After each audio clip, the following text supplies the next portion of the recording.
নমস্কার বন্ধুরা, আবারও আরেকটি ভিডিও নিয়ে চলে এসেছি। আজকে আমি নখের যত্ন কিভাবে নিই সেটাই আপনাদের সঙ্গে শেয়ার করছি।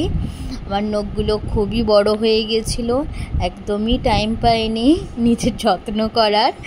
আজকে টাইম পেয়েছি, তাই নেলগুলো কেটে নিলাম প্রথমে। তারপর নেল পালিশটা রিমুভ করে নিলাম একটা নেল পালিশ রিমুভার দিয়ে। আমি নেল কাটার দিয়ে একটা ওভাল শেপ এনে নিচ্ছি নেলগুলোর। অনেক দিন ধরেই ভাবছিলাম নখগুলো বড় হয়েছে, ব্যবস্থা করতে হবে।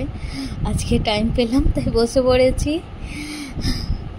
এরপর আমি নখগুলোকে ঘষে ঘষে আমি ঠিকঠাক একটা শেপ নিয়ে চলে আসছি। দেখুন মোটামুটি একটা শেপ চলে এসেছে। অনেকে নখের অনেক রকম শেপ দেয়, কিন্তু আমার হচ্ছে এই শেপটাই বেশি পছন্দ হয়। আর আমি নখের সাইডগুলো একটু পরিষ্কার করে নিচ্ছি।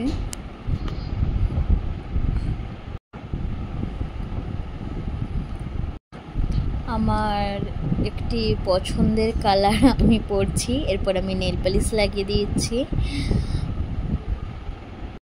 আপনারা কে কীভাবে নেল ট্রিটমেন্ট করেন আমাকে অবশ্যই কমেন্টে জানাবেন।